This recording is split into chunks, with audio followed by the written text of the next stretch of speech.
Mulle meeldib mõelda, et torgi inimesed on enamad kui need rollid, mida nad igapäevaselt täidavad. Ehk siis inimesed nagu inimesed ikka, kõige oma inimlikumas mõttes.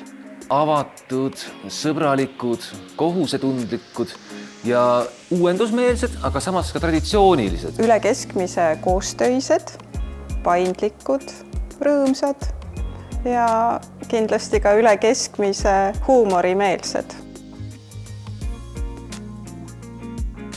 No ma ikka tooksin selle uuenduslikkuse sisse, heas mõttes vabadus ja kolmas asi oleks loovus. Soe, kaasav, inimlik. Chill ja veel kord chill. Avatud, paindlik, aga samas kindlasti kohusetunne on mingi asi, mis tuleb mulle meelde kohe. Selline põnevus, vabadus. Mõnus õhkkond on siin. Miks me kõik siin koos oleme, ongi need inimesed, kes meid ümbritsevad ja me ju teeme seda nende pärast ikkagi. Ma arvan, et koos on äge ja meil on väga lõbus tegelikult. See muidugi ei ole väga üllatav, aga mind väga inspireerivad minu head kolleegid ja muidugi minu innukad õpilased. Eriti veel see, kui sa saad positiivset tagasidet oma tööle. Kui noor tuleb ja ütleb, õpilane tuleb ja ütleb, et õpetajad, mulle tänane tund väga meeldis või mõni ütleb päris siiralt ja vahetult õpetaja Neeme ütleb ikka päris tark mees. Ja see on nii lahe.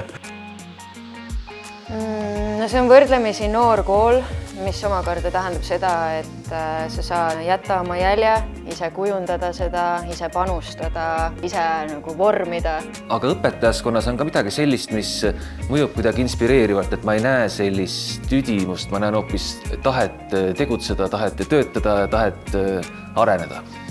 Koostöös, et kõik koos alati üksteist ära kuulates ja läbi rääkides ja meie head koostöised suhted on igapäevaselt oluline eesmärk. Lähtumegi õppijast kui isiksusest ja läheneme õppija keskselt kogu õppetööle ja õppeprotsessile. Kõige lemmikum asi torgi puhul on Tiia.